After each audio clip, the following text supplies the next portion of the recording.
Welcome to Audience Matters.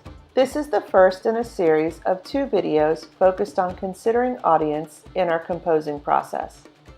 Before we get into the nuts and bolts of our first discussion, let's consider a quick scenario that might help us visualize the importance of audience when communicating.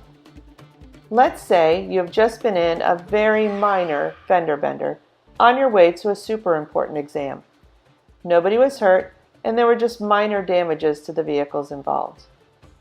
Unfortunately, the accident was the result of you trying to quickly reply to what seemed like an important text, and by the time you happened to look up, you were too close to stop your car in time.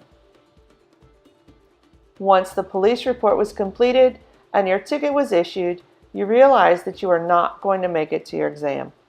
What's worse is that you were driving in your grandmother's car, and once she feels relieved that you are not hurt, she's going to be annoyed, aggravated, and well, just plain mad. Frustration quickly sets in as you realize that you need to contact not only your grandmother, but also your professor, and of course your best friend for moral support. In your frenzied state, you pull into your favorite coffee shop to regroup and figure out your next moves. In a very brief amount of time, you are considering how and what to communicate to each person. Whether you realize it or not, you are considering your audience. Because while you are enjoying your triple venti soy latte, you are thinking about the how and what to communicate in order to receive the intended and desired response from each person. This means that considering your audience becomes vital to your process.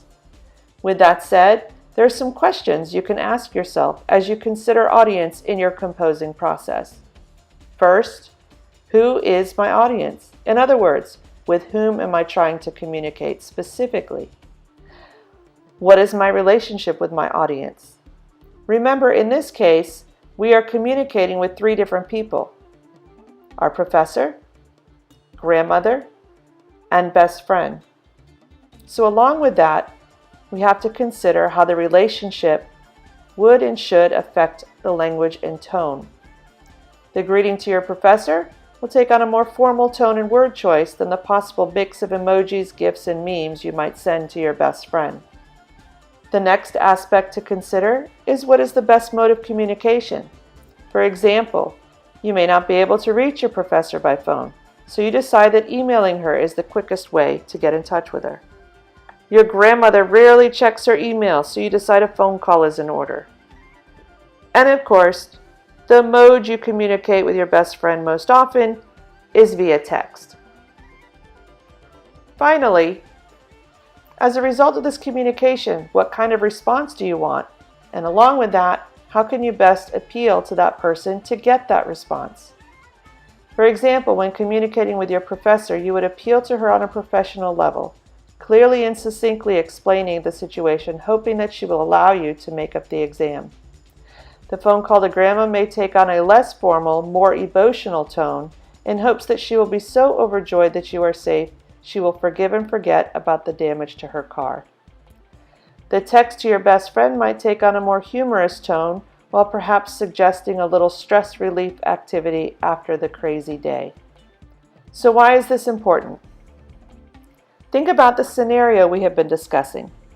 Without considering your audience, you may not be able to effectively communicate your message in a mode or manner appropriate to achieving the intended goal and receiving the expected response. In other words, if the message is sent and received as intended, you will be able to make up your exam.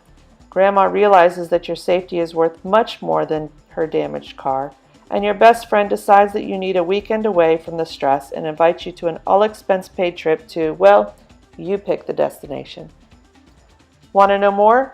Head over to the second video in the series where we discuss the information from this video and consider audience through the lens of academic writing assignments.